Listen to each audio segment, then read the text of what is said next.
Sir नमो बुद्धाय, जय भीम। जय भीम जय भीम जय भीम राजेंद्र जी।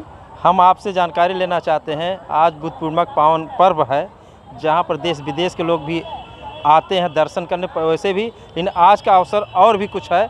लेकिन आप 12 फरवरी से लगातार यहाँ 90 दिन हो गया आपको यहाँ पर एक धरना वहाँ पर चल रहा BTMC एक्ट को लेकर के, और धरने में आप कवरेज कर रहे हैं बराबर लगातार। हमको भी बहुत से वीडियो दिए हैं और आप देश विदेश में उस वीडियो को पहुँचाए हैं। इस अवसर पर आप क्या कहना चाहते हैं?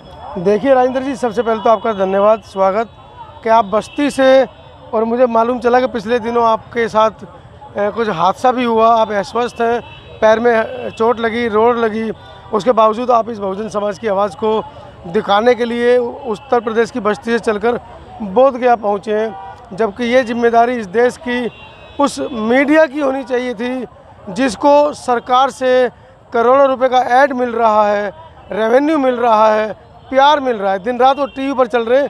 लेकिन आज बहुजनों की इतनी बड़ी संख्या जो बोध गया वर्ल्ड हेरिटेज विश्व धरोहर, उस विश्व धरोहर को दिखाने से देश की मीडिया गुरेज कर रही है। ऐसे में आप जैसे साथी जब इस आंदोलन को, इस जगह को, पवित्र जगह को दिखा रहे हैं, तो एक विश्वसनीयता सोशल मीडिया की तरफ बढ़ जाती है। हालांकि सोशल मीडिया पर आरोप लगते रहते हैं कि सोशल मीडिया पे झूठ का अंबार है, ऐसा नहीं है। सोशल मीडिया ही बहुजनों की, शोषितों की, वंचितों की, पिछड़ों की असली मीडिया है, उनकी आवाज़ है, और मैं आपकी इस आवाज़ को सलाम करता हूँ जी। अगर यही सोशल मीडिया ना होती, यही बहुजन मीडिया ना होती, तो पता नहीं कितने ऐसे घटनाएं हो रही हैं जो हम लोगों को जानकारी भी नहीं मिलती, और इसी की देन है कि जो न्याय मिल रहा है। इस पर क्या कहेंगे? देखिए, न्याय मिल नहीं रहा है, सूचनाएं मिल रही हैं।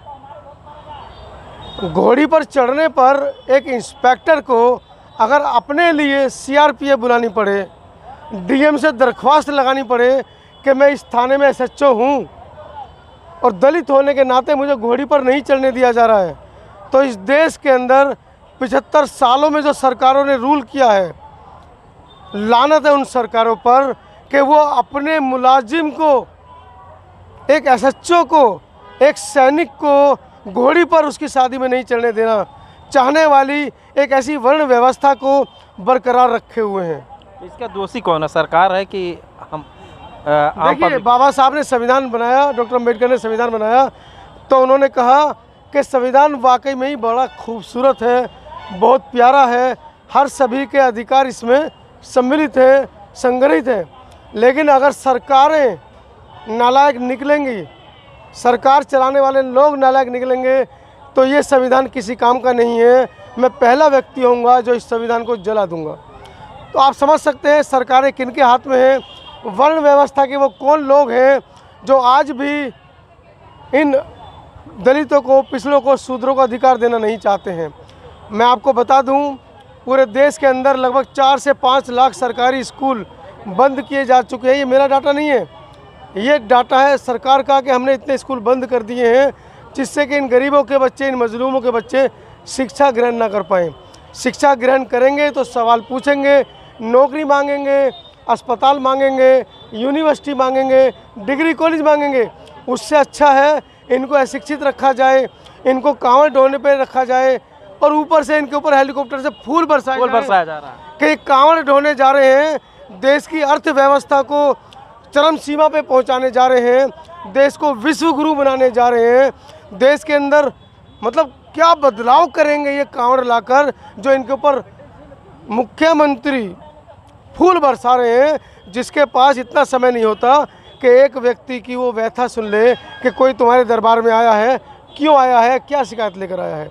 अब आप सोचिए किन लोगों के हाथ में सरकार है, और देश की जनता है झंडा उठा रही है और कह रही है कि हमें हिंदू राष्ट्र चाहिए, हमें अखंड भारत बनाना है। अरे मूर्खों, अखंड भारत अशोक के ज़माने में था। भारत से लेकर अफ़गानिस्तान, पाकिस्तान, बांग्लादेश, कितने इस्लामिक कंट्री हैं जो इस अखंड भारत का हिस्सा थे। आपसे चंद करोड़ मुस्लिम झेले नहीं जा रहे हैं। अखंड भारत जब बनेगा तो पाकिस्तान भी इसमें आएगा, बांग्लादेश भी इसमें आएगा, ईरान भी इसमें आएगा, कुवैत भी इसमें आएगा। अरबों मुस्लिम अखंड भारत में आ जाएंगे, उनको तुम कैसे झेलोगे, ये मेरा सवाल है। चलिए, आप बहुत अच्छे जानकारी आपने दिया। अभी आप बोध गया में कब तक रहेंगे? बोध गया में 25 फरवरी को आया था। 25 फरवरी को मैं दिल्ली छोड़ी थी और 26 तारीख को मैं यहाँ पर आ गया था। तब से लगातार मैं बोध गया मुक्ति आंदोलन को अपने स्तर पर दिखा रहा हूँ। देश विदेश तक ये आंदोलन हमने पहुँचाया मीडिया के माध्यम से।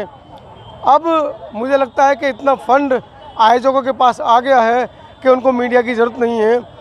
तो समता आवाज़ टीवी मनोज अंतानी के बारे में जो वहाँ के व्यवस्थापक हैं आकाश लामा, उन्होंने ये कहा है कि मनोज अंतानी की एंट्री यहाँ पर बंद है, मनोज अंतानी को यहाँ पर घुसने ना दिया जाए, वो आए तो उसको भगा दिया जाए। तो मुझे लगा कि उनकी इच्छा पूरी कर देता हूँ।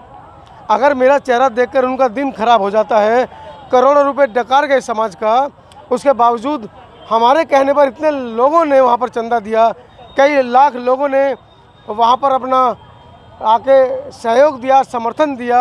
अब उन्हें इस स्तर पर लगता है कि अब, क्योंकि उन्होंने ही अभी 3 दिन पहले रात को कहा था कि हम धरना स्थगित कर रहे हैं, उनके बयान को मैंने दिखाया और उन्होंने ही अगले दिन बोल दिया कि हम धरना स्थगित नहीं कर रहे हैं। एक रात में ये दो मुखी बातें क्यों?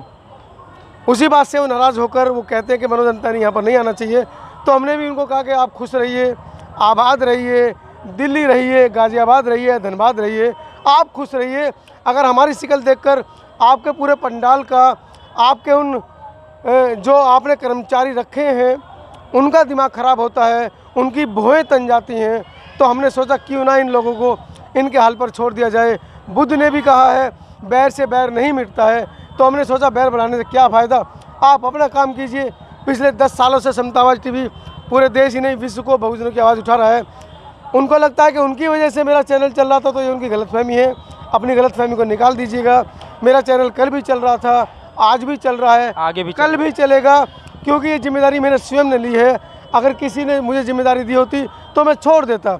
मैं यहाँ पर एक बात और कहूँगा, आज पूरे देश से आए हुए बौद्ध अनुयायियों का मैं धन्यवाद करूँगा कि 90 दिन से बोध गया का जो माहौल है वो कहीं ना कहीं तनाव में था, लेकिन आप लोगों ने जो आज यहाँ पर आए, आपने दर्शन किए, मंगल कामनाएं प्रेषित की, और आप लोगों ने जो शांति का जो यहाँ व्यवहार बना कर रखा है, एक अच्छे बौद्ध होने का जो आपने परिचय दिया है, और बोध गया प्रशासन को सहयोग भी किया है, क्योंकि बोध गया प्रशासन भी कहीं ना कहीं पेचो पेश में था।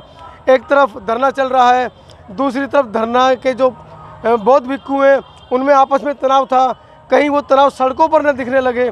इस बात को लेकर भी बोध गया प्रशासन में तनाव था, गया प्रशासन में तनाव था। तो मैं सभी को धन्यवाद दूंगा कि आज का दिन बड़ा शांतिपूर्ण गुजरा है। आगे भी तथागत बुद्ध ने जो हमें समता, समानता, बंधुत्व, भाईचारे का पाठ पढ़ाया है, मानव मानव को एक की भाषा दी है, उस पर आप संयमित रखेंगे और किसी भी तरह का, क्योंकि ये विश्व धरोहर है, आप कोई ऐसी हरकत, कोई ऐसा काम नहीं करेंगे जिससे इस विश्व धरोहर के नाम पर कलंक लगे। मैं आपसे इन्हीं आशाओं के साथ, इन्हीं निवेदन के साथ कि जब भी आप बोध गया आएँ तो अपने ऊपर संयम रखें, किसी भी तरह का ऐसा वक्तव्य ना दें जिससे कि विश्व धरोहर को बदनाम करने के लिए दूसरे लोगों को मौका मिले। बहुत बहुत धन्यवाद आपका। चलिए, हमारे बीच में देखिए मनोज अंतानी समता आवाज़ के संचालक थे। हम SR 24 न्यूज़ बोध गया, बिहार।